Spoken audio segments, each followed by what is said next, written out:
warahmatullahi wabarakatuh. Apa kabar Bapak Ibu semua? Semoga dalam keadaan sehat dan dalam keadaan yang baik. Alhamdulillah di hari Jumat yang penuh berkah ini kita bisa berjumpa lagi di acara online seminar yang diadakan oleh Fakultas Ekonomi dan Bisnis di Telkom University, persembahan dari KK yang ada di Fakultas Ekonomi dan Bisnis, ada dari KK Finance and Accounting Studies, ICT Based Management, dan Strategi Human Entrepreneurship Economy. Untuk online seminar kali ini yang series ke-41, kita akan membahas dengan topik model kelembagaan dalam implementasi inovasi artificial intelligence di Indonesia. Dengan narasumber kita, Ibu Dr. Helmi Multiarsi Jumhur, SH, MH, CLA, staf pengajar dan peneliti di Fakultas Ekonomi dan Bisnis. Baik, sebelum kita berjalan lebih lanjut, kita akan memulai untuk menyajikan lagu Indonesia Raya dan kemudian akan dilanjutkan oleh Mars Telkom University.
Laksanakan pendidikan dengan semangat pengabdian, ciptakan kehidupan gemilang.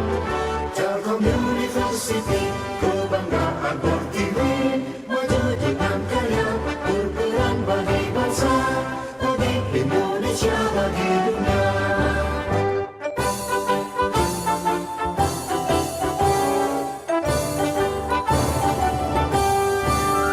Telkom University, sinergi bangun negeri, maju dalam ilmu pengetahuan, satukan tekad bersama, padukan langkah, bawa bangsa menuju garis depan. Raih cita rajuk asa, sing-singkan lengan, tingkatkan inovasi, tumbuh dan berprestasi, semua demi keluhuran bangsa, masyarakat adil makmur sejahtera. Laksanakan pendidikan dengan semangat pengabdian, ciptakan kehidupan gemilang. Telkom University, kebanggaan Pertiwi.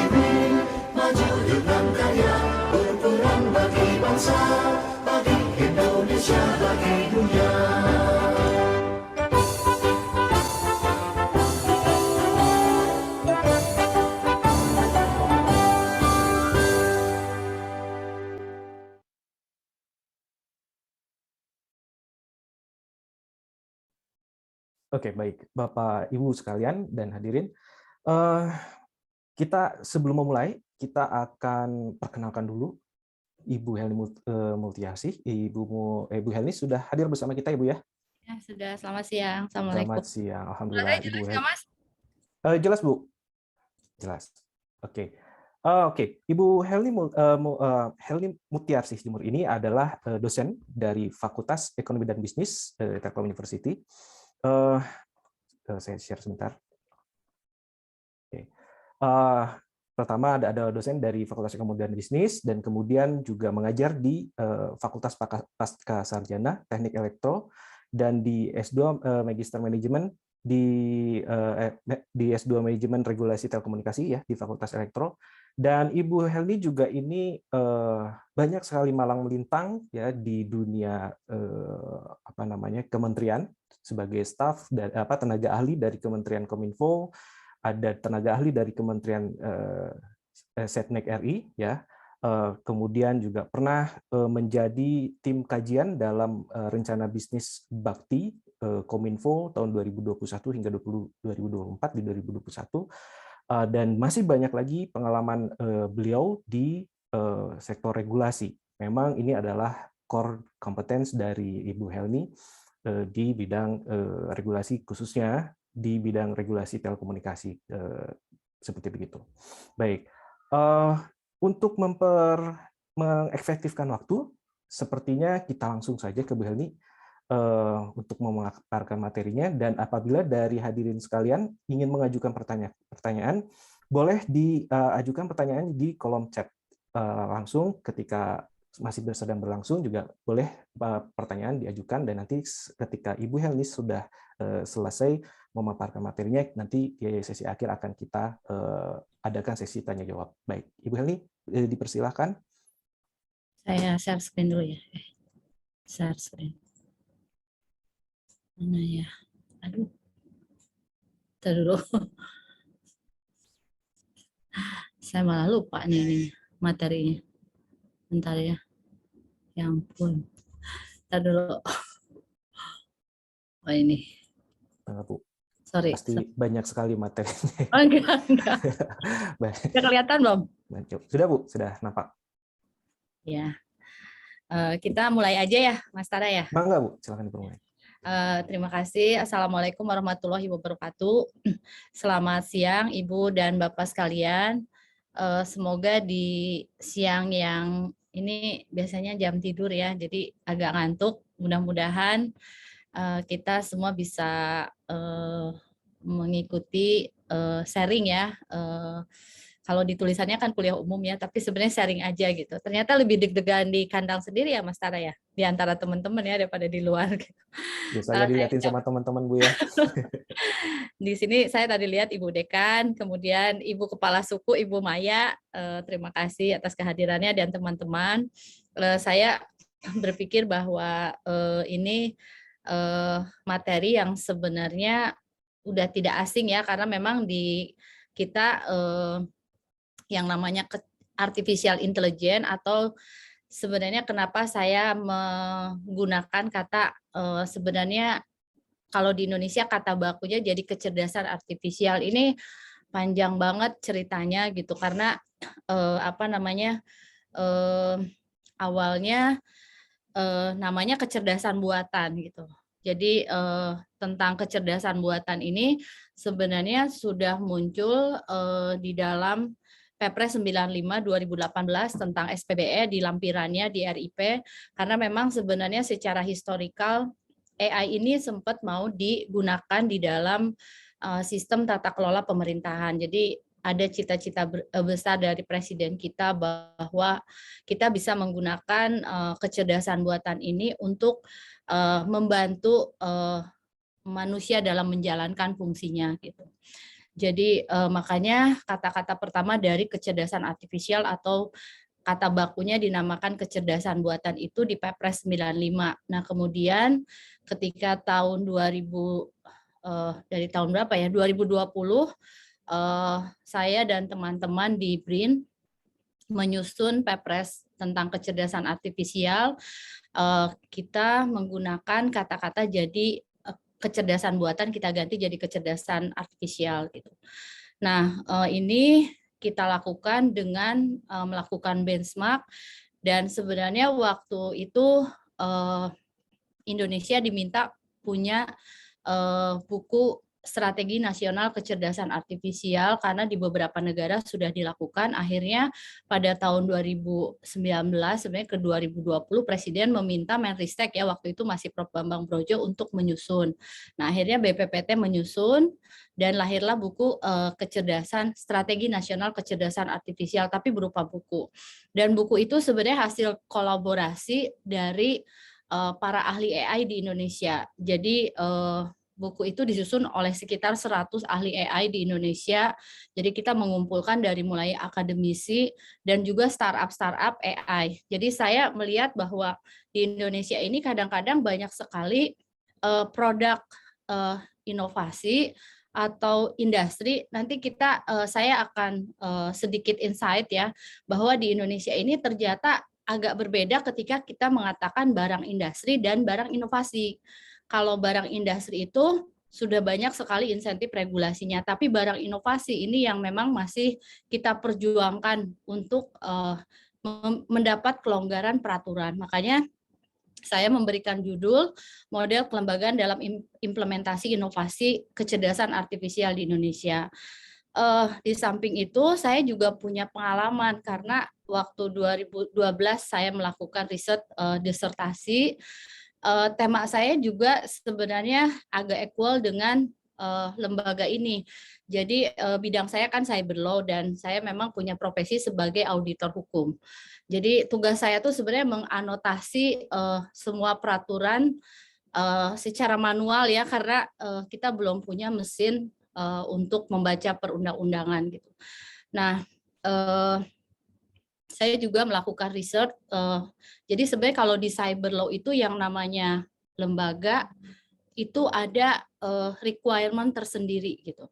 Jadi sebenarnya dari judul ini ada beberapa persoalan yang harus kita respon ya sebagai akademisi gitu. Jadi waktu itu saya membuat riset tentang model kelembagaan nama domain di Indonesia. Itu juga cukup complicated antara domain IP kan kita sangat sering mendengar tentang kata-kata domain IP, tapi ternyata kelembagaannya unik ya karena itu dianggap sebagai resource terbatas seperti frekuensi, padahal sebenarnya itu milik Amerika karena DNS internet kita ada di Amerika. Nah, tapi government kadang-kadang menganggap itu sama dengan frekuensi. Nah, akhirnya saya membuat kelembagaan dan ternyata kelembagaan di cyberspace itu unik gitu, di mana sebenarnya aslinya sih lebih community driven ya, karena memang teknologi TIK itu berkembang sangat cepat, tapi di dalam sistem konstitusi kita, community driven itu belum bisa diberlakukan. Kita masih government driven. Nah, ini yang kita lakukan, bagaimana caranya AI ini kan harus berkembang. Bapak-bapak dan Ibu kalau tahu di Indonesia ini banyak banget ahli AI. Masalahnya satu, terhambat dengan regulasi. Jadi saya dengan teman ITB sebenarnya kita berjuang untuk membuat satu mekanisme regulasi yang lebih agile, namanya sandbox regulation. Jadi itu kita sempat bikin Perpres 2016, di mana barang inovasi ini harus tumbuh. Kan mungkin di sini kan rekan-rekan sudah biasa membuat penelitian dengan TRL atau Kasinop ya, 1-3 dan sebagainya. Nah, sebenarnya untuk barang inovasi itu requirement-nya harus TRL 9 atau Kasinop 6 gitu. Nah, itu yang kita coba terobos supaya barang inovasi ini bisa berhenti di Kasinop 4 gitu.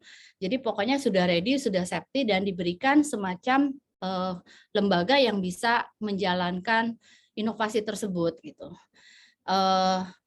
Dan 2020 hampir kita mau majukan lagi. Jadi kalau membuat yang namanya perundang-undangan itu harus super sabar ya. Karena jadi kalau setahun ditolak ya kita maju lagi sampai jadi gitu. Jadi Perpres Sandbox juga 2020 sempat mau dilakukan lagi tapi nggak jadi. Tapi ini alhamdulillah kalau Perpres AI ini sudah sampai di Kumham ya, udah masuk prolegsun. Karena proses perundang-undangan juga sangat rigid di Indonesia ini, sehingga memang ada beberapa proses. Kenapa ini menjadi concern dari Presiden untuk AI ini? Karena memang sebenarnya teknologi AI ini merupakan teknologi yang sangat bermanfaat, yang membantu proses manusia gitu ya. Ini kalau saya ngambil slide-nya Brin ya, aduh. Jadi Bu Helni, punten, lihat boleh ya. di full screen? Oh, full screen, oke. Ya, di full screen kan. Jadi saya kalau misalnya mengambil dari slide-nya Brin, karena kita sedang memajukan ini ya, kita sedang mensosialisasikan untuk Perpres AI ini bisa segera terbit gitu ya, karena prosesnya panjang gitu. Kita juga nyusun dari 2020, nanti belum ada proses di Setnek dan di Kumham ya. Jadi sebenarnya AI ini merupakan satu apa ya, kalau sekarang kan ada istilah kita menganotasi ya. Jadi saya juga sekarang lagi belajar untuk menjadi anotator perundang-undangan. Jadi kita melabel setiap kata di perundang-undangan sehingga kita bisa memberikan definisi yang tepat terhadap kecerdasan artifisial. Dan ketika saya menyusun Perpres tentang AI, rancangan Perpres tentang AI, ternyata AI ini bukan teknologi, bukan juga ilmu pengetahuan, tapi dia merupakan tools teknologi yang sebenarnya indeksnya belum saya temukan. Jadi kalau rekan-rekan, kalau misalnya saya bicara indeks, karena memang saya biasanya ketika diminta untuk membuat suatu peraturan, itu saya akan melakukan dulu anotasi peraturan itu berada di mana. Memang ini agak rigid karena untuk menyusun Perpres ini saya harus membaca sekitar 178 peraturan dari level undang-undang sampai PM ya. Di kita ada sekitar 48 peraturan dari mulai undang-undang sampai PM, belum perda ya. Perda tuh bisa ribuan karena kita punya 34 provinsi. Kabupatennya banyak banget gitu. Nah, ini dikatakan bahwa beberapa potensi dan resiko dari AI itu terkait yang paling jadi perhatian saya adalah data privacy sebenarnya. Karena beberapa hal ini udah bisa kita tangani ya, termasuk keamanan teknologi. Ini kan sudah ada di Undang-Undang 11 2008 Junto 19 2016 tentang Undang-Undang ITE. Nah, ini yang jadi perhatian. Kenapa saya tertarik dengan kelembagaan inovasi untuk AI? Karena AI ini sangat complicated.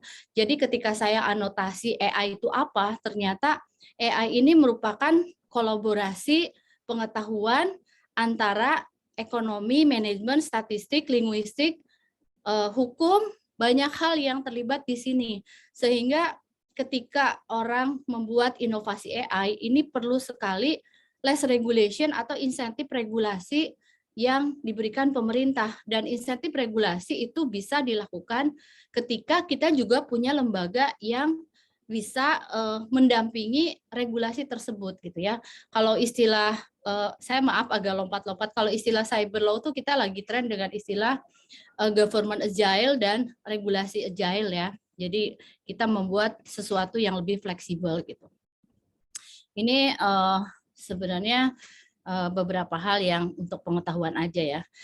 Nah, ini sebenarnya yang saya ingin perlihatkan bahwa di beberapa negara dan yang dianggap dalam tanda kutip ya, yang sudah sangat maju AI-nya itu adalah Cina ya, karena Cina sudah menggunakan AI ini untuk face recognition untuk ini ya, KTP ya. Jadi di Indonesia juga saya ada kerjasama dengan Nordflux ya, dan dia sudah masuk ke Dukcapil untuk face recognition di AI ini.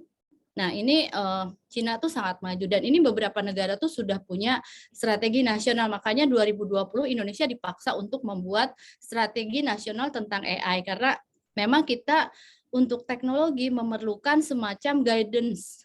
Teknologi ini mau seperti apa dan mau dibawa kemana? Karena pengalaman saya di telco aja ketika kita tidak punya roadmap yang kuantitatif gitu ya, yang terukur, itu ternyata perkembangannya juga jadi terlalu cepat tapi tidak terarah gitu ya. Misalnya tentang jaringan gitu ya, tapi saya tidak membahas tentang telco, saya membahas tentang AI. Dan kalau ditanya di Indonesia ini sebenarnya ada dua blok besar antara telekomunikasi dan internet.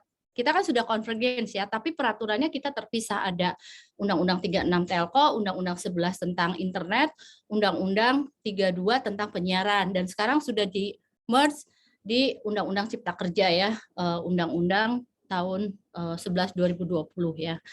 Nah, kemudian ini sebenarnya sedikit insight ya, bahwa kita punya tantangan untuk menerapkan kecerdasan artifisial. Tetapi banyak sekali tantangannya, salah satunya adalah regulasi, karena kemarin ketika kita men-trial satu alat ya di AI ini, yang jadi persoalan adalah data latih. Data latih ini kan sesuatu yang sebenarnya harusnya lebih fleksibel untuk kita gunakan, karena AI itu kan sebenarnya kayak beberapa tahun ini kan saya terlibat untuk membuat mesin learning pembaca peraturan. Jadi karena saya sudah 10 tahun menerap, jadi ada startup yang coba membuat satu mesin learning yang menduplikasi logika berpikir saya gitu. Jadi nggak saya aja sih, treatmentnya adalah orang-orang yang udah 10 tahun melakukan drafter itu dijadikan sebagai modeling, sebagai kecerdasan artifisial untuk mesin learning pembaca peraturan. Dan ternyata kesulitan terbesar kita adalah regulasi. Jadi kalau teknologi tuh saya lihat tidak ada masalah, karena saya lihat juga teman-teman banyak banget yang sudah membuat teknologi-teknologi AI dengan sangat canggih gitu. Saya melihat model-modelnya dari mulai mesin untuk panen gitu ya, kemudian untuk laut gitu ya, kemudian untuk kesehatan, banyak sekali gitu. Tapi ternyata yang sulit di kita adalah masalah regulasi gitu. Nah, ini sedikit saya insight tentang Stranas AI. Jadi ini sebenarnya baru berupa buku, dan kita berinisiatif waktu itu dipimpin sama Prof. Bambang Brojo sebenarnya, dan Kepala BPPT. Jadi kita berharap bahwa buku ini tidak hanya sebagai buku, tapi punya legal standing. Akhirnya buku ini kita naikkan menjadi peraturan presiden tentang AI. Di sini kalau lihat dari sebelah kanan, sebenarnya AI ini, Stranas ini memiliki 4 bidang prioritas. Nanti kalau yang ingin mendapatkan buku Stranas AI nanti saya share ya. Jadi ada tentang infrastruktur data, pengembangan talenta, kemudian tentang inovasi, dan kemudian etika dan kebijakan. Saya memang lebih banyak concern di etika dan kebijakan, karena nanti ke depan untuk TIK itu sebenarnya kita lebih masuk ke dalam regulasinya lebih ke etika sebenarnya daripada hukum yang lebih formal, karena ternyata saya juga banyak sekali tantangan ketika membuat pasal yang terkait dengan perkembangan TIK ini, di mana saya tidak bisa membuat pasal yang terlalu mengikat gitu. Sehingga sekarang kita ada teori baru untuk regulasi namanya legal by market gitu. Bagaimana peraturan itu diciptakan oleh komunitas dan itu dijadikan sebagai acuan kita dalam mengimplementasikan teknologi tersebut gitu. Tapi memang di Indonesia agak belum diadopsi ya metode legal by market tersebut, karena kita memang masih punya Undang-Undang 12 2011 tentang pembentukan perundang-undangan.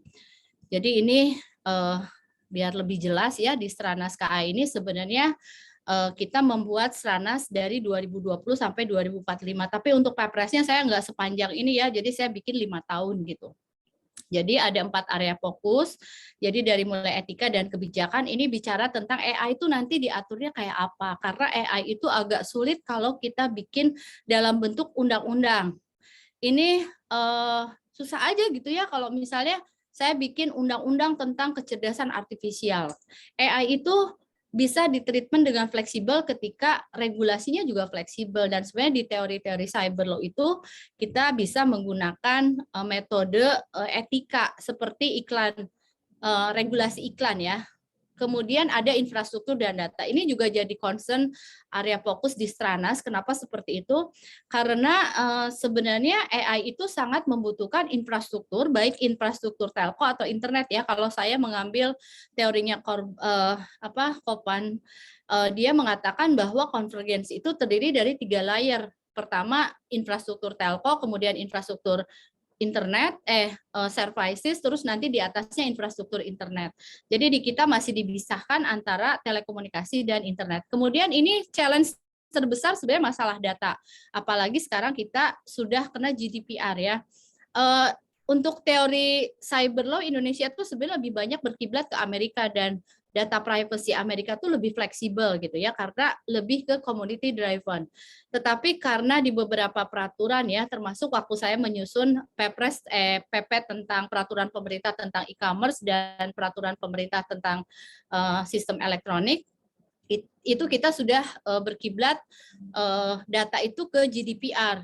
Ini yang sebenarnya jadi sesuatu yang luar biasa, tidak mudah kita menerobos GDPR ya, karena GDPR itu benar-benar satu proses regulasi data yang dilakukan oleh Uni Eropa, dan dia benar-benar memproteksi manusia dari resident dan person ya.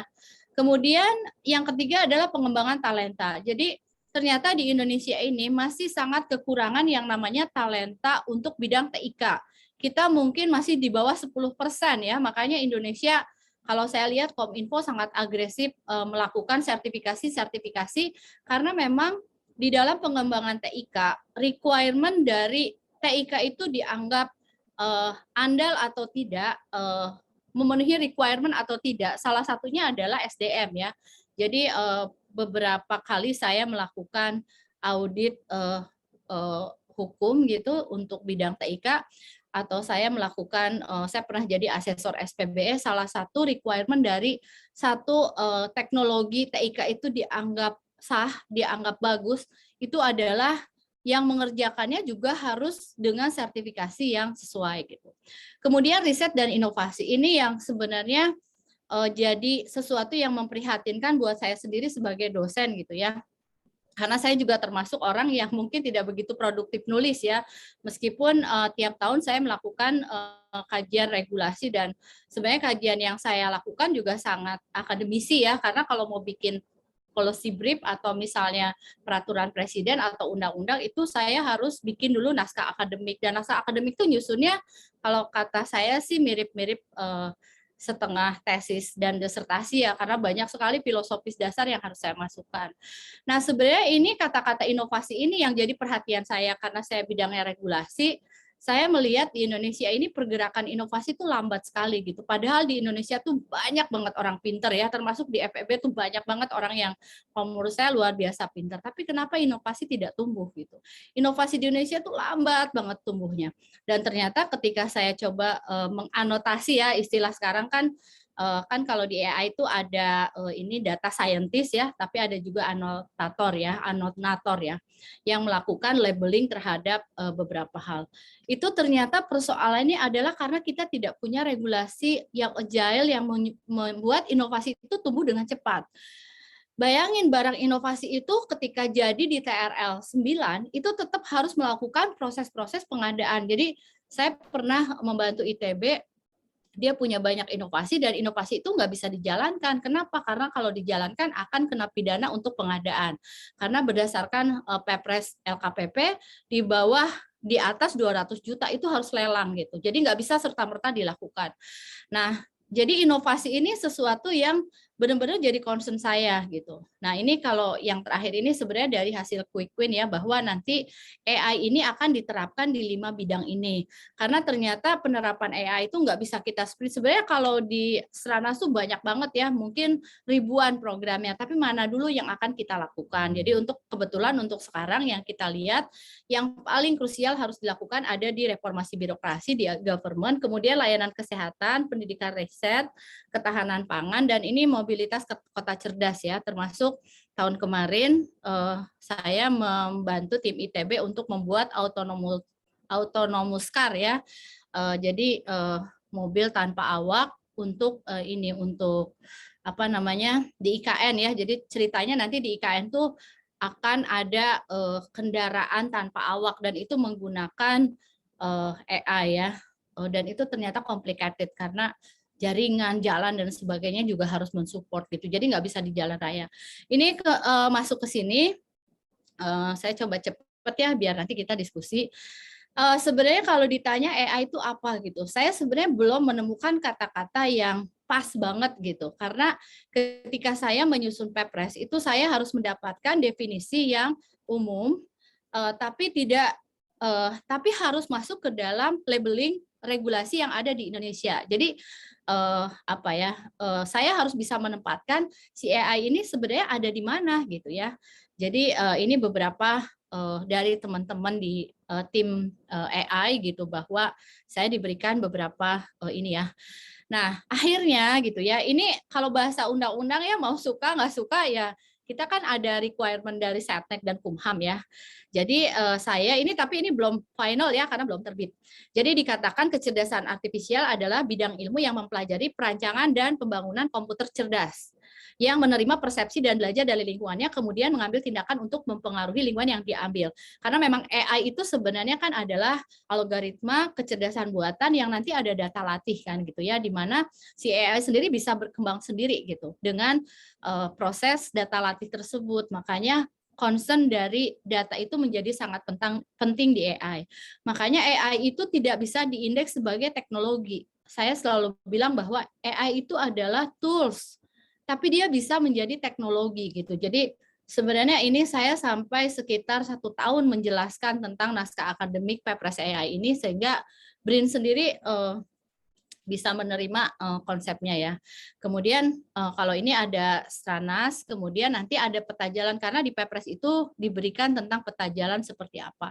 Ini sebenarnya beberapa hal AI yang sudah diimplementasikan di Indonesia, dan kita cukup bangga ya karena FEB ini pernah membantu Telkom untuk membuat mesin learning pembaca peraturan, yang itu sebenarnya Telkom diminta bantuan oleh Setnek, dan tim kita membantu.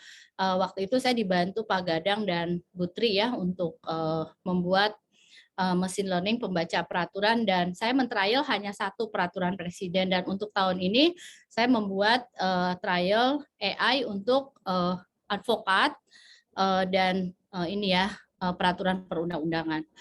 Nah, ini sebenarnya kalau saya mulai menganotasi AI, saya akan lihat dulu.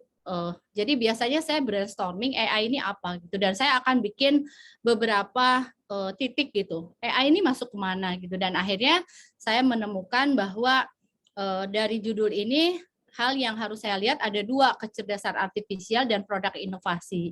Tapi mungkin concern saya ada di kecerdasan artifisial. Jadi kalau misalnya saya tarik garis, pasti kalau saya bikin peraturan saya narik dulu dari RPJMN ya. Kalau undang-undang dari RPJP, dari rencana pembangunan jangka panjang. Tapi kalau level Pepres itu saya ambil dari rencana pembangunan jangka menengah gitu.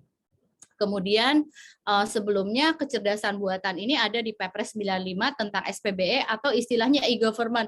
Ini Bapak-bapak, Ibu-ibu kalau tahu ya, di dalam pembuatan perundang-undangan itu kan nggak boleh dalam bahasa Inggris. Jadi waktu saya bikin PP 80 2019 tentang e-commerce, itu juga saya terjemahkan sistem perdagangan melalui sistem elektronik. Atau misalnya internet itu kita istilahkan sistem elektronik ya. Jadi waktu kita menyusun PP 71 2019 tentang PSE turunan dari Undang-Undang ITE, itu kita istilahkan penyelenggaraan sistem elektronik. Jadi ini setelah saya melakukan mapping, jadi sebenarnya proses mapping itu bisa saya lakukan selama 2 minggu, membaca beberapa peraturan. Nanti saya akan menarik sebenarnya AI ini ada di mana posisinya gitu.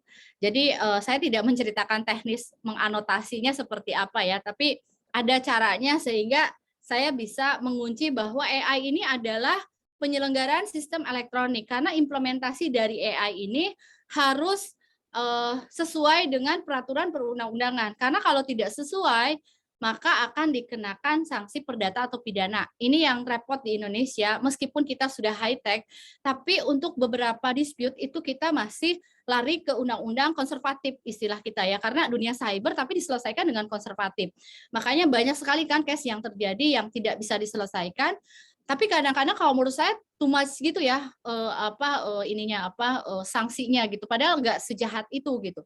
Tapi kebetulan di pasal 42 Undang-Undang ITE kita memang masih lari ke sana gitu. Makanya saya concern dengan istilah etika dan sandbox gitu. Saya berharap ini banyak sekali peraturan, ini baru 21 peraturan ya. Sebenarnya ada sekitar 178 peraturan yang ini. Nah, ini sebenarnya kalau saya menganotasi sesuatu, saya akan lihat indeks di sini ya. Jadi kalau kita lihat AI itu ada di mana gitu ya, mudah-mudahan dipahami, tapi kalau nggak paham juga ini saya insight aja ya. Jadi saya akan membuat indeks dulu dari Undang-Undang ITE. Jadi Undang-Undang ITE itu biasanya saya resum dalam satu lembar, kemudian nanti saya akan melihat, kita kayak melihat angka gitu, ini AI itu ada di mana gitu. Jadi AI itu saya kategorikan sebagai sistem elektronik. Artinya apa? Ada requirement yang dia harus penuhi. Misalnya harus didaftarkan, harus memenuhi standar ISO 27000, harus memenuhi standar keamanan informasi gitu ya, harus memenuhi data privacy, harus memenuhi sertifikasi keandalan dan sebagainya, harus memenuhi data privacy. Dan kebetulan di Indonesia PSE ini ada dua, publik dan private. Jadi kalau publik itu sebenarnya adalah PSE itu sebenarnya sistem dilakukan oleh internet ya. Jadi kalau yang dilakukan oleh publik itu oleh pemerintah pusat dan daerah, saya contohkan e-government dan smart city. Tapi kalau yang private contoh e-commerce ya, tapi memang pengaturannya lebih banyak yang ini. Nah, ini sedikit saya insight bahwa di Indonesia ini produk dari teknologi itu ada dua, ada produk inovasi dan produk dalam negeri, produk industri ya. Dan ini produk industri itu sudah banyak sekali regulasi insentif. Jadi produksi dalam negeri itu sudah bergerak lebih cepat karena memang sudah ada ininya ya, sudah ada beberapa pengaturannya. Nah, ini ketika kita membuat lembaga AI, saya kan sebenarnya dibantu dengan dulu Dewan Pembina kita ya, Pak Indra Utoyo, yang dulu di BRI, sekarang di Alobank. Saya membantu beliau membuat satu lembaga, asalnya mau saya insert di government, tapi akhirnya kita jadikan lembaga community namanya Korika, Kolaborasi Riset Inovasi Kecerdasan Artifisial. Ini kita coba benchmark ke beberapa negara, salah satunya sebenarnya yang menarik adalah implementasi riset inovasi AI di Fraunhofer ini di Jerman. Tapi memang ini adalah lembaga swasta dan ini yayasan, tapi karena sudah besar, ini memang jadi suatu komunitas quad helix yang dia maju sekali dalam memberikan riset inovasi di bidang salah satunya kecerdasan artifisial. Kemudian kita juga melihat Singapura. Singapura ini memang untuk lembaga kecerdasan artifisialnya government minded gitu ya, tapi memang ini sangat maju ya, dan ternyata memang fungsi government itu sangat dominan. Nah, kemudian saya juga mencoba benchmark ke Pandi ya, karena memang Pandi itu equal dengan implementasi AI ini, di mana government itu tidak berfungsi sebagai leader, tapi dia merupakan advisory ya. Jadi mudah-mudahan dipahami bahwa filosofi dari lembaga di TIK tuh government tuh tidak boleh terlalu dominan gitu. Jadi kalau saya petakan seperti ini ya. Jadi mungkin gambarnya agak complicated ya. Saya nggak tahu ya, penjelasan saya agak ribet soalnya kalau menjelaskan kelembagaan ya. Jadi sebenarnya pertama kalau saya mau membuat lembaga, karena sebenarnya saya sudah membuat beberapa research tentang kelembagaan di government dan untuk bidang TIK. Misalnya saya pernah membantu untuk mengkaji tentang lembaga e-commerce gitu ya. Jadi kalau Bapak-bapak, Ibu-ibu tahu, semua lembaga TIK tuh bidang TIK tuh semua pasti ada lembaga pelaksananya gitu, kayak e-commerce atau misalnya e-government ya, SPBE, kemudian IP, domain gitu. Itu ada lembaga-lembaga dan itu sebenarnya sesuatu yang nggak susah tapi nggak gampang. Kenapa seperti itu? Karena ada satu indeks yang susah sekali diimplementasikan di Indonesia, di mana government tidak boleh terlalu terlibat. Jadi government tuh tidak boleh mendrive dari perkembangan TIK gitu. Di lembaga TIK yang dibentuk tuh government tuh nggak boleh terlalu ngekepin gitu ya istilahnya. Karena kalau pemerintah terlalu masuk, kita jadi sulit ketika membuat regulasi. Kenapa seperti itu? Karena sebenarnya TIK regulasinya itu bukan berasal dari government, tapi berasal dari community. Mudah-mudahan logikanya masuk ya. Kalau saya lihat kayak AI ini driven dari regulasi, karena bagaimanapun inovasi itu tumbuh tetap harus ada aturan main. Jadi aturan main dari TIK itu lebih banyak tumbuh dari masyarakat gitu. Saya kalau ambil teorinya Lowen Lessig gitu ya, bahwa di cyber law itu yang namanya pembuatan peraturan itu requirement-nya ada software, ada market, ada norma gitu ya.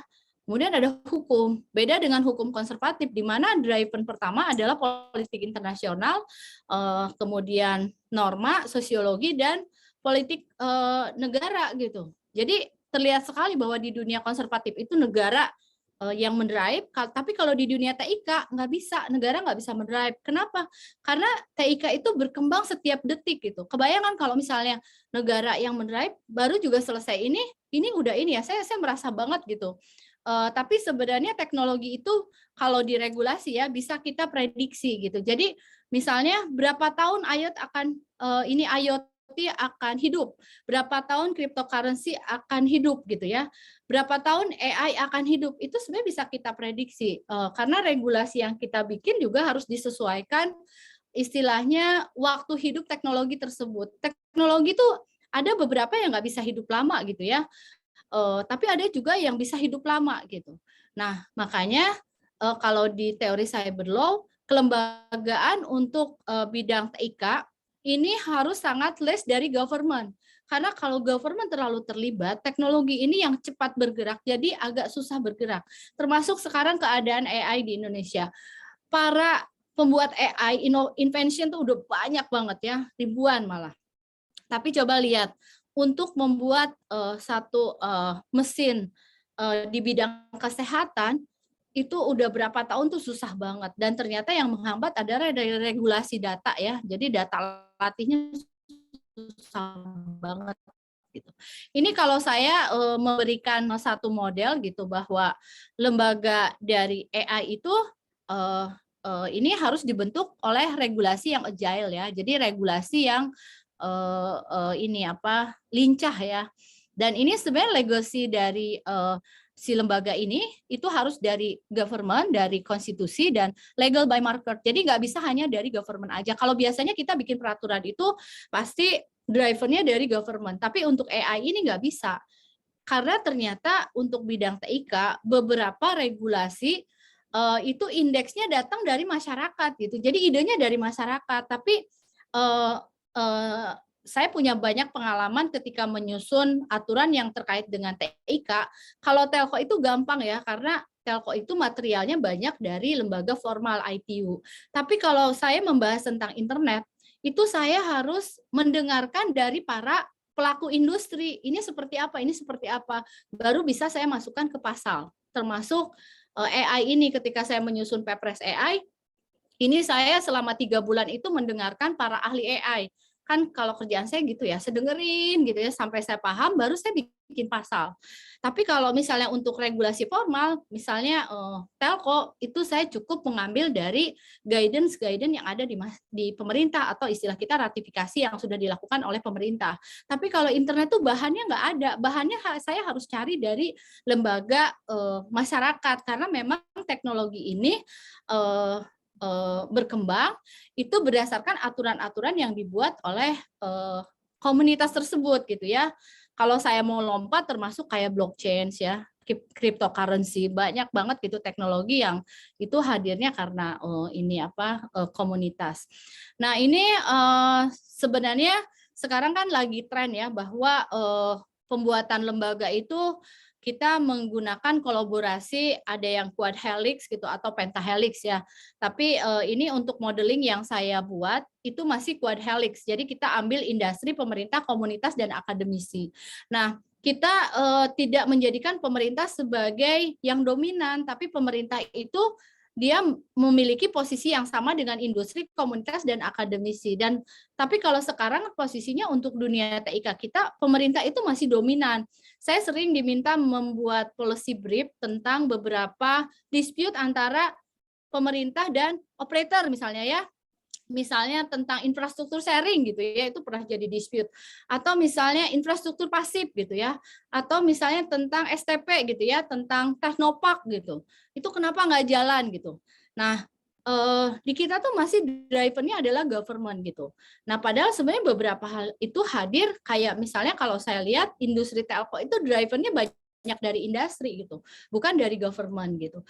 Tetapi sebenarnya regulasi yang dibuat pemerintah juga bisa lahir dari kajian-kajian yang dibuat oleh akademisi gitu ya.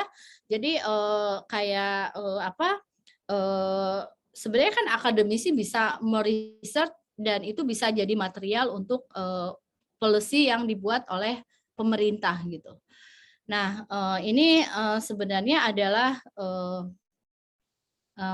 milestone ya. Waktu saya bantu BRIN membuat satu lembaga. Kalau sekarang akhirnya jadi komunitas. Tadinya saya mau insert di Pepres AI ya, tapi waktu itu keburu-buru jadi ya udah akhirnya lahir Korika ini. Tapi sebenarnya kalau di BRIN sendiri ada pusat riset AI. Sebenarnya sih kelembagaan AI di Indonesia ini banyak ya, tidak hanya Korika gitu. Saya melihat ada beberapa sehingga di Pepresnya juga saya tidak menginsight satu lembaga, tapi sebenarnya yang ingin saya sampaikan bahwa kelembagaan AI ini tidak bisa dilakukan drivernya oleh government, tapi harus kolaborasi antara quad helix atau pentahelix ya, sehingga regulasi itu bisa lebih agile sehingga AI ini bisa diimplementasikan dengan cukup optimal gitu. Dan ini sebenarnya salah satu modelingnya ya, nanti boleh dibaca pemodelannya bahwa si Korika ini sebenarnya intinya ingin mengkolaborasi semua pihak gitu ya, tadi yang quad helix untuk bisa membuat inovasi AI ini berkembang gitu. Tapi ternyata lagi-lagi ketika ini kan Korika ini saya melihat yang ikut juga para ahli AI ya, tapi tetap ketika government tidak begitu mendukung oleh regulasi yang optimal, si inovasi ini juga jadi nggak tumbuh gitu. Saya misalnya menemukan beberapa kasus yang diceritakan teman saya, misalnya ya ada yang bikin machine learning untuk pertanian gitu, itu agak stuck dengan regulasi data, atau yang banyak di kesehatan ya. Jadi misalnya data latihnya agak susah gitu didapat gitu karena ternyata kalau saya tahun kemarin saya di Indonesia itu rigid banget dalam penyebaran data gitu ya, tapi itu memang sesuatu yang harus segera kita selesaikan. Sebenarnya dari saya itu cukup ya, Pak Taraya, semoga dipahami.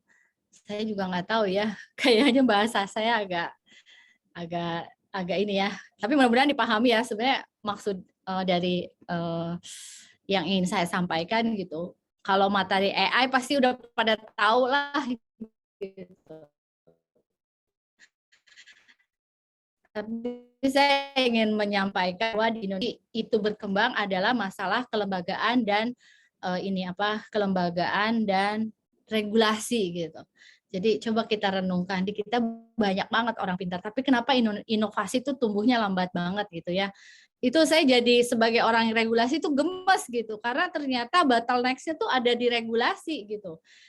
Dan ya kalau saya kan hanya rakyat jelata aja ya, jadi saya juga nggak bisa ngapa-ngapain selain membantu pemerintah bikin regulasi gitu. Tapi kan decision maker-nya bukan saya ya, jadi ya lumayan lah. Pokoknya saya membantu pemerintah bikin regulasinya aja, dan mudah-mudahan itu bisa bermanfaat. Itu aja ya, kalau ada pertanyaan boleh kita diskusikan. Oke, baik Bapak dan Ibu hadirin sekalian. Apabila ada pertanyaan, boleh dipersilakan untuk mengajukan pertanyaan secara langsung, memakai raise hand, terus open mic disampaikan, atau melalui kolom chat juga diperbolehkan gitu. Menarik ya Bu Helni, materinya sangat complicated, sangat dalam. Sepertinya banyak yang perlu terungkap lagi nanti ke depannya Bu ya. Di sini juga ada beberapa pertanyaan Bu Helni yang disampaikan secara private juga nih ya. Mungkin ini ada berkaca kepada dulu Bu, ketika Undang-Undang ITE ya, regulasi tentang ITE itu dibuat dan kemudian akhirnya diimplementasikan dan banyak terjadi pergolakan gitu ya. Entah undang-undangnya udah oke, tapi pelaksanaannya seperti apa, bagaimana. Nah, kira-kira nanti kalau ke regulasi di AI nanti bagaimana menghindari kejadian seperti itu lagi, Bu? Kejadian antara undang-undang tidak sesuai dengan teknologi ya? Iya, begitu. Ya, maksudnya jangan Pak Tara, ini kan kejadian lagi. Pertanyaan yang sering saya ditanyakan ke saya sebagai sarjana hukum kan. Ya. Sebenarnya saya antara sedih dan happy. Sedihnya teknologi jadi stuck ya, tapi happy-nya berarti kerjaan saya terus-menerus bertambah. Iya kan, coba bayangin kalau regulasi ini sudah sesuai. Saya sebagai auditor hukum selesai gitu kan. Nggak mesti ada lagi yang saya kaji kan gitu. Iya. Tapi alhamdulillah di Indonesia ini regulasinya masih banyak tuburukan gitu. Jadi siapa yang mau masuk ke sini ini kompetensi kerjaannya masih banyak gitu ya. Ini nanti kira-kira gimana tuh ke depannya? Harus gimana gitu biar nggak? Ya, ini makanya sebenarnya karena saya sebenarnya kan meskipun saya sebagai tenaga ahli pemerintah, tapi jiwa saya kan dosen ya. Iya. Ya, saya sebagai akademisi dan saya berterima kasih karena dari Bu Dekan dan dari semua pihak tuh banyak disupport gitu ya, sehingga eh, di FEB ini juga saya jadi banyak dapat referensi ya. Nah, ke depan seperti apa ya? Ini kebetulan saya geraknya sama TB gitu.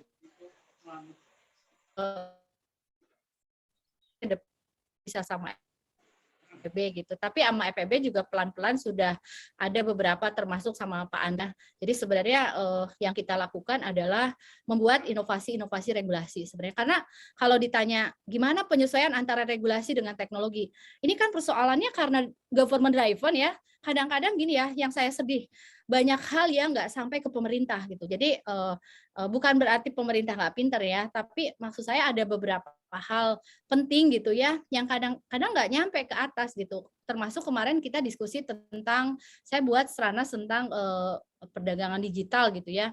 Jadi di government juga masih banyak yang confused gitu. Nah, dan itu harusnya peranan akademisi. Nah, sebenarnya perjuangan yang kita lakukan adalah kita kalau dari saya ya sebagai sarjana hukum, saya mencari terobosan aturan sebenarnya.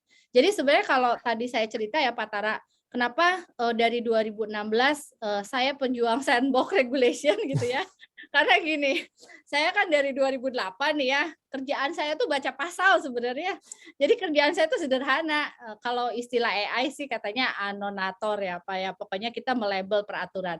Dan saya baca per kata ya. Saya baca per kata dan satu kata tuh artinya bisa banyak. Jadi saya kadang-kadang satu pasal itu bisa 5 halaman review dari saya gitu. Saya menganotasi satu pasal itu bisa berhalaman-halaman gitu, menjustifikasi dasar filosofis karena setiap pasal itu harus mengandung 3 hal, filosofis, yuridis, sosiologis ya. Nah, jadi dan alhamdulillah sebenarnya pasal di Indonesia tuh kan nggak detail seperti Jerman ya, seperti Prancis gitu. Kita tuh pasal karet karena memang secara historis waktu kita bikin undang-undang dasar itu cuma 3 hari. Nah itu untung banget gitu. Saya diceritain soal karet karena memang secara sejarah itu. Nah kemudian saya gemes banget lihat inovasi yang nggak berjalan dengan baik gitu. Nah tapi ada harapan bahwa ternyata sejak 2017 ya saya belajar tentang sandbox regulation dan ini sebenarnya awalnya adalah bentuk regulasi yang dilakukan oleh inovasi keuangan di Inggris. Nah, di Indonesia sudah ditampilkan di OJK, tapi itu merupakan sesuatu yang sifatnya hanya jasa. Nah, ini kita coba trial di teknologi. Nah, saya sih secara pribadi ya, kalau sandbox ini berhasil, sebenarnya saya optimis nanti terjadi kesesuaian antara regulasi dan teknologi. Karena memang kita juga membuat regulasi yang bisa menyesuaikan dengan perkembangan teknologi itu nggak gampang juga gitu. Karena kita punya rule dalam pembuatan peraturan. Bikin peraturan tuh nggak boleh salah dan rigid banget. Kalau baca Undang-Undang 12 2011 dan requirement ada di Setnek dan Kumham, itu setiap kata itu mempunyai arti. Misalnya kayak harus, wajib, dapat gitu ya. Itu beberapa hal. Nah, jadi bagaimana ke depannya? Nah, sebenarnya untuk inovasi AI, kalau kita berhasil membuat regulasi tentang sandbox regulation, saya yakin inovasi kita bisa tumbuh ya, termasuk AI ini. Karena AI ini kompleks banget ininya ya. Tools dari AI ini regulasinya ini rigid banget. Contoh ya, regulasi data itu tersebar di 32 peraturan dan ada 12 label yang harus diselesaikan. Yang paling susah adalah tentang GDPR gitu. Kayak gitu sih. Itu sih mudah-mudahan bisa Oke, oke, terima kasih Bu Helni.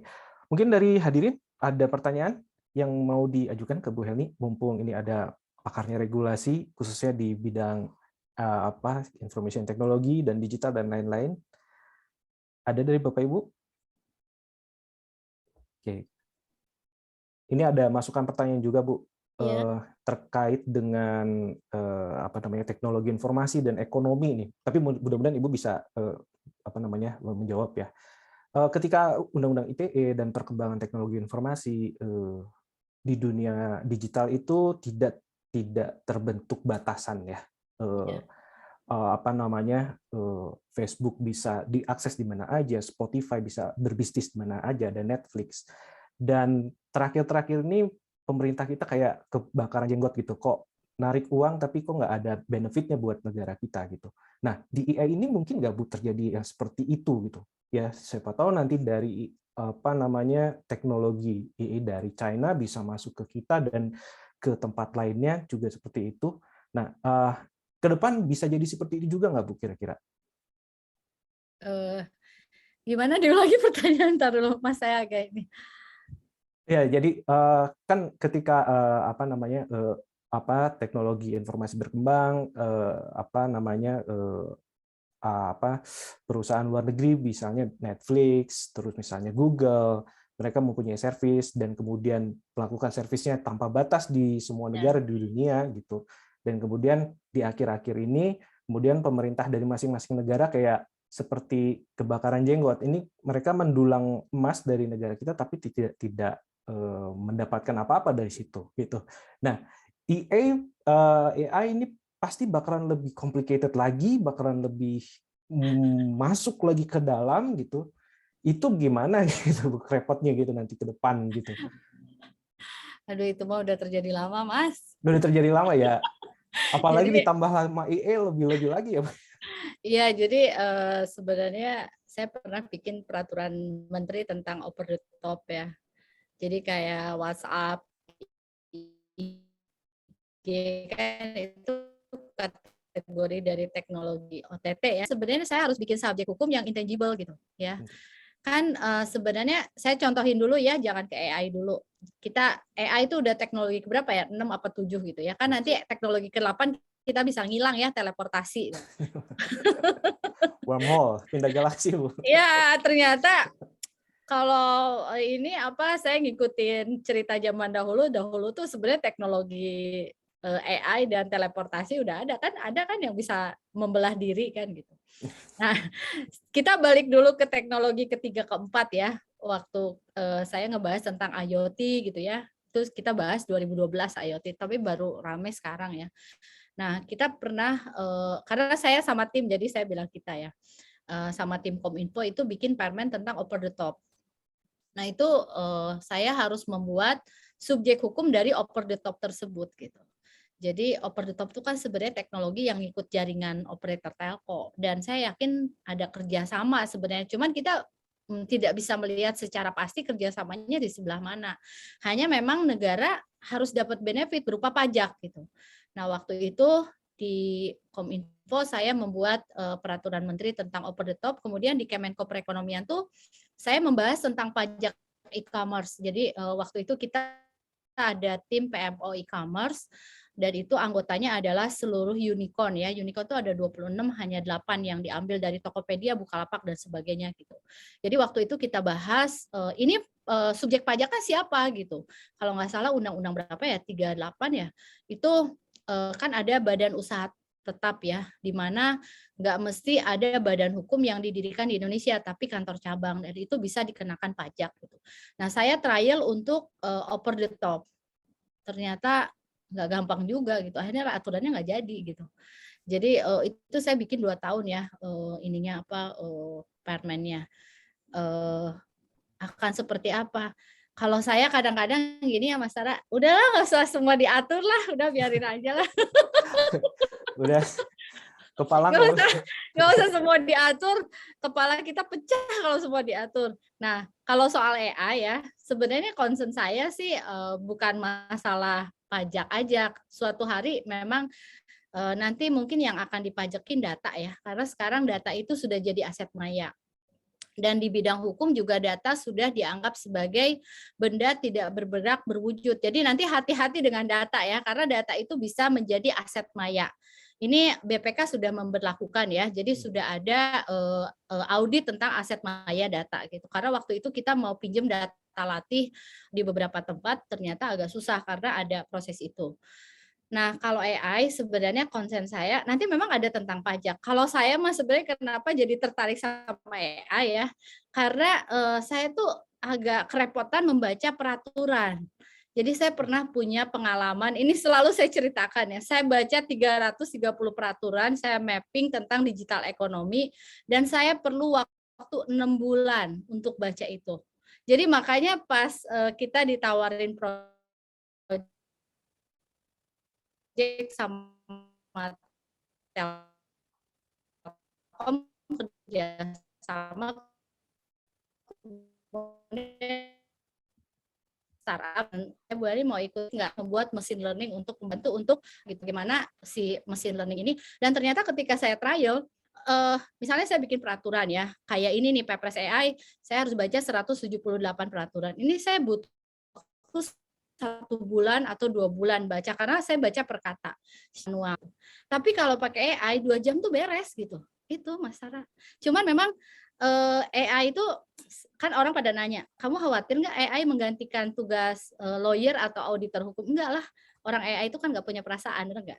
Membuat peraturan itu intuisi kita harus kuat. Ya dia ngebantu saya baca peraturan aja lah gitu, dan ternyata dari beberapa riset yang saya lakukan, kenapa undang-undang kita tubrukkan, itu saya senang banget ya. Dari AI ini saya juga banyak saya banyak belajar ke Pak Gadang sebenarnya ya, tentang bagaimana harmonisasi peraturan. Ternyata masalah semantik gitu ya. Di Indonesia ini banyak kalimat-kalimat yang nggak match gitu. Misalnya kayak perempuan, wanita gitu. Kayak apa ya, banyaklah kalimat hukum yang nggak match tuh. Terakhir saya trial tentang ini, Undang-Undang Cipta Kerja untuk one single submission ya. Itu ada 15 peraturan kita coba trial, dan ternyata masalahnya semantik, masalah yang sepele. Makanya ini di startup yang saya ikuti, para anonatornya itu ternyata bukan orang teknik, tapi orang linguistik, orang bahasa. Itu sebagian besar para ahli bahasa, dan dia di-guidance oleh saya untuk memahami tentang prosedur pembuatan tuntutan ya, litigasi dan non litigasi ya, pembuatan peraturan gitu. Kayak gitu sih. Aduh kepanjangan deh. Tapi AI ini menarik banget. Saya suka Betul. banget ya belajar AI, jadi Iya. menarik aja sih. Karena saya belajar teknologinya juga ya. Siap. Oke, Bapak Ibu, mungkin udah ada pertanyaan lagi yang mau disampaikan ke Ibu. Mangga Ibu Ina, boleh di open mic saja. Teh Ina apa kabar? Punten Bu Ina, boleh mic-nya masih di mute, boleh dibuka. Oke. Ini apa kabar Bu Helni? Apa kabar Pak Tara? Oh iya, sehat. Alhamdulillah sehat Bu. Ibu Ina sehat Bu? Alhamdulillah. Saya hanya dari tadi bengong aja ya, karena banyak istilah-istilah yang baru saya ketahui sekarang ini ya, karena sebelum-sebelumnya saya nggak tahu. Jadi saya hanya bertanya aja. Sebenarnya pertanyaannya asli pertanyaan, maksudnya karena ketidaktahuan saya.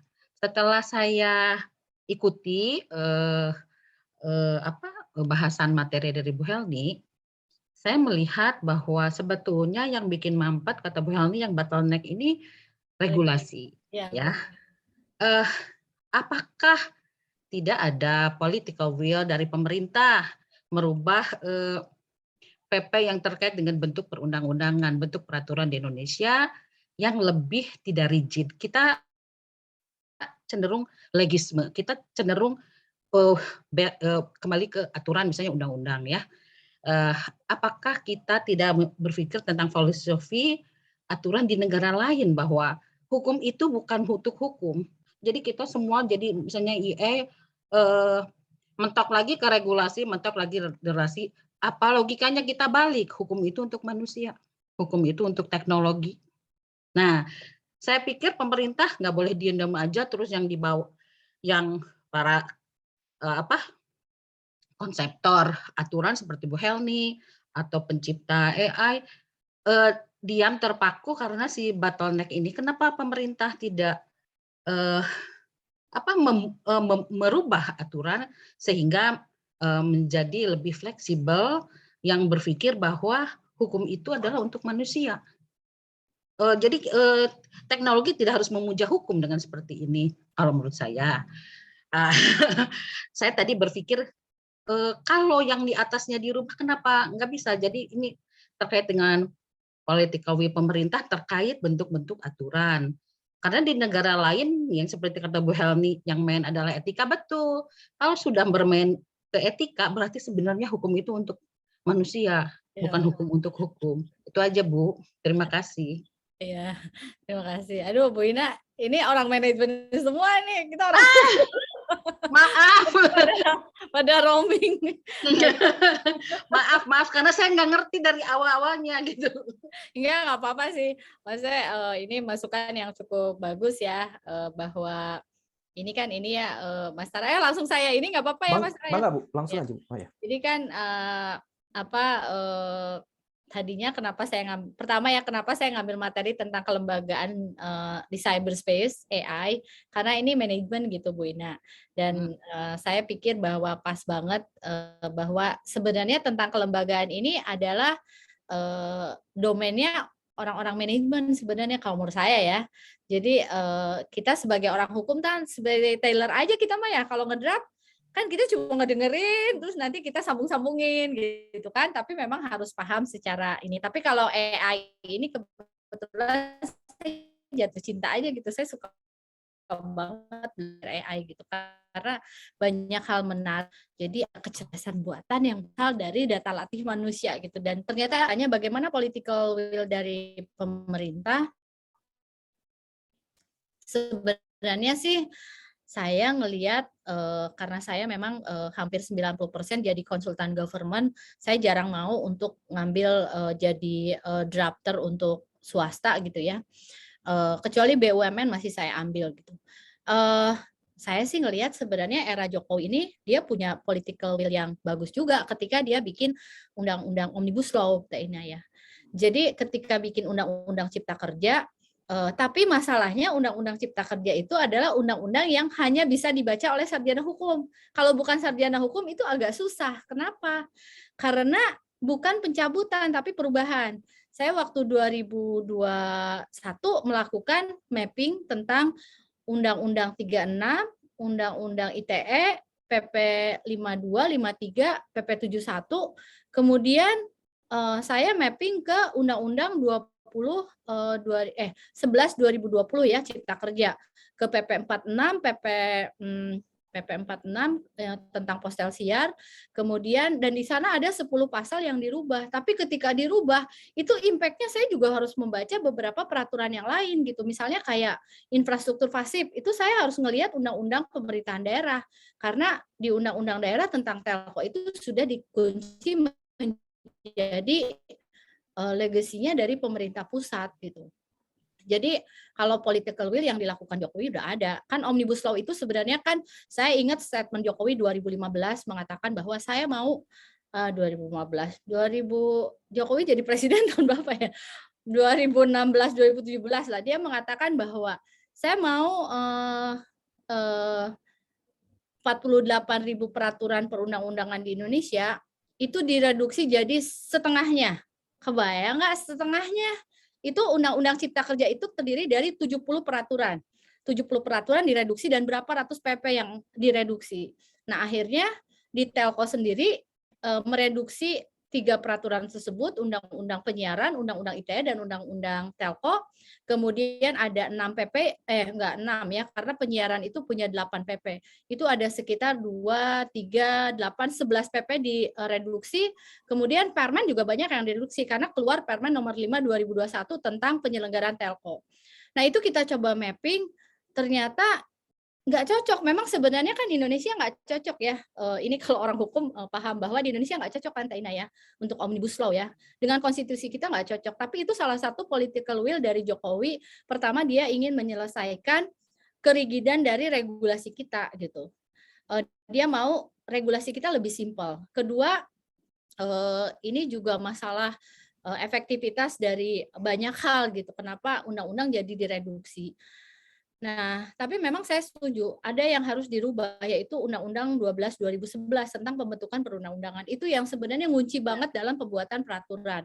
Nah, makanya saya dengan tim ITB itu berjuang untuk sandbox regulation. Itu sandbox regulation itu sebenarnya metode kita menerobos banyak peraturan dan sah. Jadi enaknya dihukum tuh gitu ya Bapak dan Ibu ya. Jadi nggak usah takut sama hukum. Hukum itu sebenarnya rigid, tapi sebenarnya banyak celah gitu. Jadi saya juga ketika membuat sandbox itu karena saya sudah baca mungkin ribuan peraturan karena 2008 gitu saya coba helikopter view, ternyata untuk data ada celahnya, untuk jaringan ada celahnya gitu. Jadi oh baiklah kita kalau bikin sandbox regulation bagus. Sebenarnya sih kalau di level menteri sandbox ini sudah cukup diterima, artinya political will dari government untuk menyelesaikan proses stagnasi dari regulasi itu sudah ada sih gitu Taina. Tapi mungkin ya perjuangannya masih panjang. Indonesia Emas tuh 2045 ya. Jadi saya juga dari dari 2016 sampai sekarang tuh belum berhasil bikin Perpres sandbox ya. Padahal ini luar biasa kalau sandbox ini keluar, saya yakin ini diimplementasikan gitu. Kalau sekarang, aduh susah banget gitu. Tapi saya sih optimis-optimis aja. Jadi kalau ditanya political will dari pemerintah seperti apa, sebenarnya udah ada sih gitu. Salah satunya omnibus law itu gitu. Gitu. Kayak gitu sih. Mudah-mudahan menjawab ya, Taina ya. Terima kasih Bu. Ya, Baik. sama-sama. Terima kasih. Baik, dari hadirin masih ada pertanyaan yang ingin diajukan? Sambil menanti pertanyaan, kami ingatkan kembali untuk mengisi feedback untuk seri seminar hari ini ada di kolom chat. Silakan diisi feedbacknya. Ini untuk nanti pembuatan sertifikat dan materi yang sudah disampaikan pada hari ini. Begitu. Baik, dari Bapak Ibu masih ada yang ingin bertanya? Bingung kali ya materinya. Iya, biasa Bu. Kalau hukum memang perlu yang belum terbiasa pasti wow. Oke, kalau tidak ada mungkin sebelum berakhir, boleh, bangga Bu. Iya, jadi sebenarnya gini Bapak dan Ibu, saya selama udah berapa tahun ya dari tahun 2008 ya? Udah berapa? 14 tahun kali ya? 14 tahun ada ya? Ya saya tuh pertama belum pernah. Bu, punten mic-nya ke matiin. Jadi saya dari 2008 jadi drafter dan jadi auditor hukum. Itu pertama saya belum pernah ngajar di Fakultas Hukum, itu pertama. Saya selalu di teknik dan beberapa kali saya diminta kuliah umum ya, kayak misalnya yang sering ngundang saya itu ITB gitu ya. Jadi lucu dosen swasta terus kuliah umum di negeri. Itu juga saya diminta untuk memaparkan tentang regulasi TIK gitu. Nah, dan sebenarnya ketika saya menyusun peraturan itu saya hampir tidak pernah menyusun dengan sarjana hukum. Karena sarjana hukum itu tugasnya hanya jadi tailor sebenarnya. Kita tuh penjahit aja gitu. Nah, sebenarnya konten yang dibuat itu sebenarnya adalah oleh pertama orang teknik. Dan sekarang ketika saya menyusun sandbox atau misalnya tentang kelembagaan atau misalnya menyusun tentang kemarin aja tentang digital ekonomi itu saya banyak kerjasama dengan orang-orang ekonomi UI ya dan unicorn gitu. Kemudian tentang kelembagaan karena kita juga sedang men-trial beberapa kelembagaan di inovasi supaya inovasi ini tumbuh. Dan ini yang mengerjakan adalah orang-orang manajemen. Cuman mungkin karena bahasanya terlalu hukum gitu ya dan mungkin banyak yang tidak familiar, memang jadi agak ini. Dan saya kalau menderap peraturan itu saya biasanya butuh waktu sekitar 1-3 bulan mendengarkan teori-teori kayak digital ekonomi itu saya harus ngedengerin teori-teori pajak, teori-teori ekonomi gitu. Atau tentang AI ini saya harus banyak mendengarkan teori-teori tentang data, tentang infrastruktur dan sebagainya gitu. Jadi sebenarnya pembuatan lembaga inovasi ini tugasnya bukan di ini, Pak Tara, bukan di orang hukum sebenarnya, di orang manajemen sebenarnya gitu.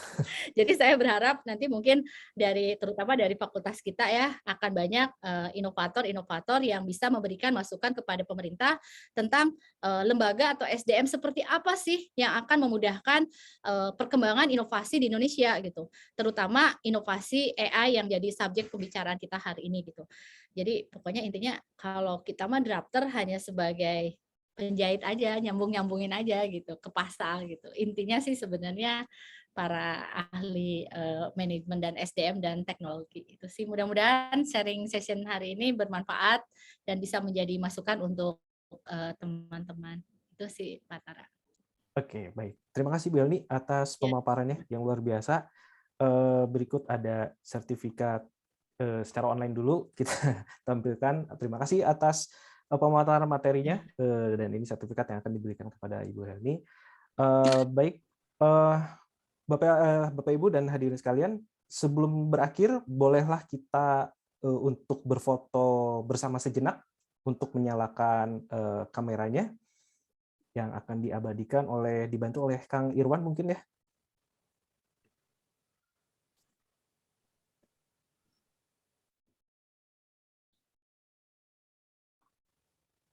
Oke, sebentar. Oke, siapkan senyum terbaiknya di hari ini. Kita foto sejenak. Senyumannya 1, 2, 3. Oke. Oke, terima kasih Bapak Ibu hadirin atas senyuman yang luar biasanya. Oke, kita ketemu lagi di acara online seminar di minggu-minggu berikutnya ya. Kita di Fakultas Ekonomi dan Bisnis ini kita reguler mengadakan seminar online 2 mingguan ya. Nanti kita lihat untuk materi berikutnya mungkin di 2 minggu yang akan datang akan kita publish seperti biasa di WhatsApp group dan lain-lain. Diharapkan Bapak Ibu juga bisa hadir di seminar-seminar berikutnya. Baik, terima kasih Bapak Ibu semua yang sudah hadir. Semoga ilmunya bisa bermanfaat dari Ibu Helni dan bisa membawa ide-ide, bawa inovasi-inovasi lainnya bagi kita semua. Baik semuanya, terima kasih. Wassalamualaikum warahmatullahi wabarakatuh. Waalaikumsalam warahmatullahi wabarakatuh. Terima kasih semuanya. Nanti materi saya kirim ya Mas Tara ya. Betul Bu, nanti saya kirim ke peserta juga, kita kirim ke peserta juga. Siap. Atur nuhun Bu Helni, Pak Tara. Ya, terima kasih Pak Abdullah. Apa kabar? Baik, alhamdulillah. Nuhun Bu Helni sharingnya. Oh iya, terima kasih. Nggak kelihatan nih Bu Maya ya. Iya. Ibu Maya. Dadah, kita ketemu lagi di acaranya Pak Tara. Oh iya, benar ya. Jalan-jalan ya Bu Maya ya. Jalan-jalan, betul. Iya. Minggu depan ya insya Allah. Oke. Assalamualaikum. Waalaikumsalam. Terima kasih Bu Maya.